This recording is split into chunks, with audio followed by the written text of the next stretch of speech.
Ang Kabataan Express ay hatid sa inyo ng UNICEF. Mahilig ka bang mag-research? Matatas ka bang magsalita? Malakas bang loob mong humarap sa maraming tao? Yes to all ang sagot ng mga kabataang tampok sa ulat ng Manila Bureau, ang high school debaters. Panoorin natin ito.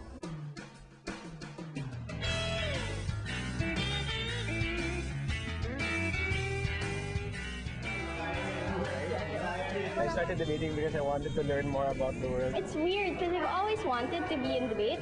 I first joined debate because on the initial reference of my sister. Well, I was mainly inspired by the stories of my classmates. I'm not really sure why I joined debate that time. With me, at first, since I was just starting out, I didn't really know what it was. We have two sides. That's the affirmative side, which will defend the topic or the motion, and the opposition side, which will go against it. It's not something that a deterrent will make them all of a sudden stop thinking when they're just about to get their fight. It's not. The debate motions are chosen for two things. One is relevance, because maybe it was just a recent event. And second, there are the motions that just keep on going back. They just keep on recurring. I like the more practical ones, for example, the social debates on gender issues. Because I think, for me, that's what you really see in real life. It makes me passionate because I feel that it's more relevant.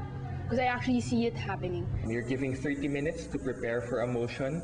The people now have the right to disrupt and destroy America. They're not expected to know everything right off the bat. Most of the debaters have a small fact book wherein they print all of the relevant information they need to know. They put it in a clear book or they put it in a folder. They call it their matter folder. You're given 7 minutes to speak. When someone is speaking, in the middle of his second and sixth minute, the other side can stand up and offer points of information. So what you do, you just stand up, you say point ma'am or point sir. Then if the speaker accepts you, you have 15 seconds to say your piece.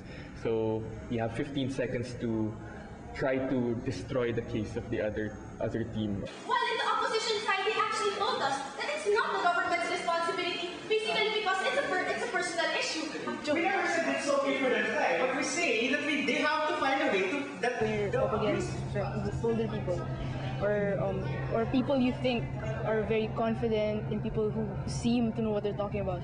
You do get a little rattled. Let the nervousness work for you. Because the nervousness usually gives you adrenaline, gives you more urgency in thinking, it makes your mind work faster.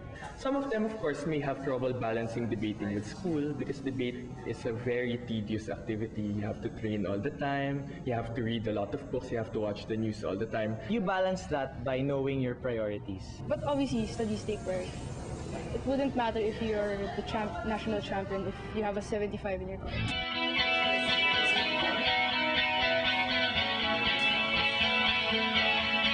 People usually think of debaters as geeks, but we're a lot less geeky than people think of us. People seem to think that lahat na nagdi-debate ay palaban. Not really. If you look at the high school debaters that we have in this particular event that we're holding, they come from different schools, different backgrounds, but they're all friends. Don't discount the fact that debaters are also high school people. They're not much different from your other high schoolers. We're still teenagers. When you debate, you actually develop confidence. I kind of started to be more inquisitive about what other people said, so you just don't take things at face value. I think what most people fail to realize is that debating is a lot of fun. If you get to know a lot of the debaters naman, they're usually more interesting people than people give them credit for because of the fact that they're debaters.